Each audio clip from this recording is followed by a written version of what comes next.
done it. I figured it out. You see, I've been following this for a minute now, and it's finally all come together. You see, the real evil at TikTok isn't the CCP, you fools. It's the industry plant business model that gave us the celebrity of Machine Gun Kelly. This was bullshit. I was at Warped Tour every year from 2012 to 2019. And I went with different friend groups, big friend groups, and the only person that was ever a fan of Machine Gun Kelly was actually her back there. No shade, just the truth. When I look at the Warped Tour compilations from these years, I think, oh yeah, absolutely, all of these bands make sense. From Yellow Card to Miss May I, and they all disappeared, except for whatever agent was desperate to get them to make money, so he made this piece of shit show. And comment if you want me to review it, because my god, if you're from my generation, this show is fucking insanely bad. And it all started when on the album Kamikaze, Eminem chose to bring up Machine Gun Kelly's name. Now, he talked about a lot of people on this, but what's interesting is the choice to respond after, really. But what's really weird is the decision to respond after, because he completely acknowledges that acknowledging Nick Cannon is only going to make Nick Cannon more famous off of the beef. What we do know is that they're both signed to Interscope, and that both of these tracks were produced by Ronnie J, who is becoming more popular now. Let's play pretend for a minute and say that we're the marketing department at Interscope Records. We own Machine Gun Kelly for a contract that he signed years before. The only goal that we have, in reality, is profit. Fuck it all beyond that. Staged beef in hip-hop or wrestling or boxing is something that I talk about in my The Heel, The Troll, and The Clout Demon video, which you should all go watch because it's getting fucked on views for being too long. So we're a marketing department. How do you market in this day and age? Well, the answer is social media. And we see this, and we know that saying Haley's name in vain literally brought upon one of the most famous beefs in hip-hop history. And Eminem fans were sharing this tweet before MGK and this beef ever happened.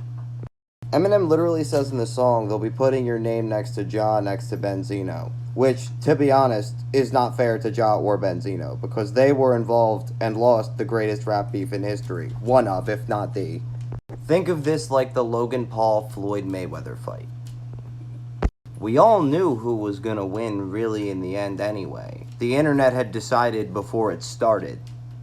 And no matter your opinion on the man, hip-hop in general has a pretty mixed opinion of Eminem. But this love-hate relationship was significantly less when he was the battle rapper from 8 Mile. We needed something to remind people who the talented white guy was. But how does Machine Gun Kelly benefit from all of this?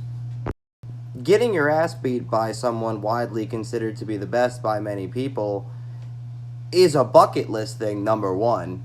Number two, it never got so bad that both of their careers were irreparably damaged by this. There were no lines like, M, you claim your mother's a crackhead, and Kim is...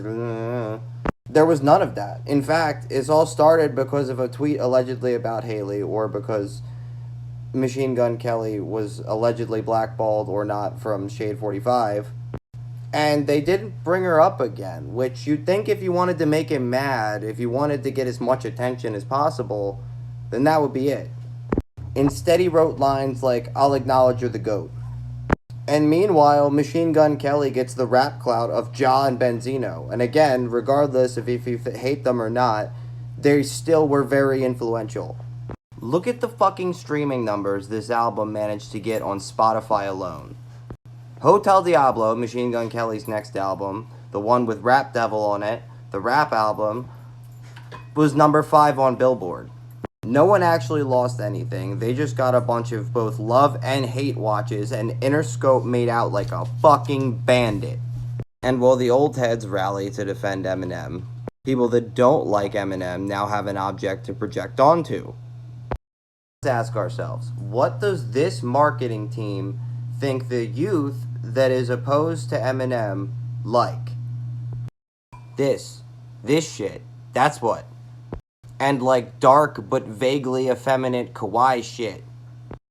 Even look at the fonts, okay? Take a quick look at them. So we can figure like mainstream music is at least like 10 to 15 years behind what people are actually listening to. He's missing something that makes him cooler.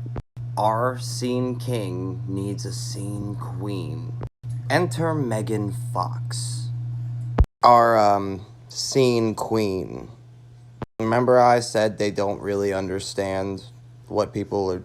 No. Now, far be it from me to ever suggest that there was anything disingenuous about this nightmare relationship.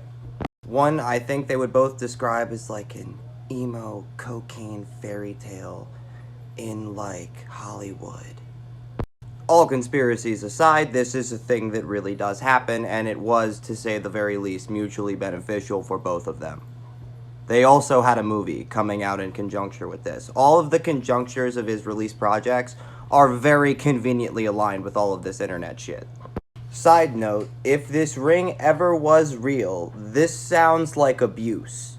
You wear this so that our black heroine hearts are forever aligned, like the souls in our ayahuasca trip. And if you ever take it off, may the thorns of this ring cut you like the barbed wire around my Machine Gun Kelly heart. Disgusting. Disgusting red flags all over the place. The pieces for just how they managed to convince my generation and the generation, I guess, a little younger than me, or that I'm the oldest one in, that Machine Gun Kelly was like the rock star from our day, is insane. It's like false memory implanting. And then Miley Cyrus, who may or may not be the same person as Machine Gun Kelly, said this. TikTok is like a freaking label now. So they pay TikTokers to TikTok to your music because it counts as streams. I don't even understand it. The new label. Basically, labels pay TikTok to be able to have these kids doing. I don't know how I'm supposed to say it, but they fucking do. So then I said it. Please. There's TikTok agencies, yes. TikTok agencies.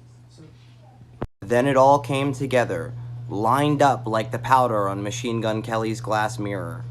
Until Ro Ramden made a video, everything that I learned about Machine Gun Kelly, Megan Fox, the relationship, everything about it, I learned against my will through TikTok.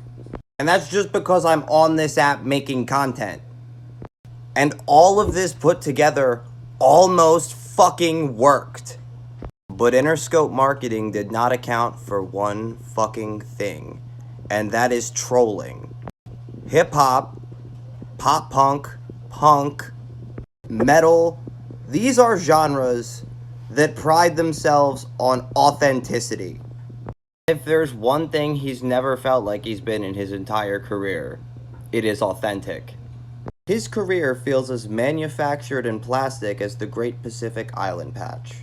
And to the degree that it worked, I mean, it did help promote his career, his terrible movie, and if you like his music, then there you go. But the internet was never buying it, for a second. And that is why I wear this tinfoil hat, so that Interscope Records can't take the secrets that I steal from them with my brain power.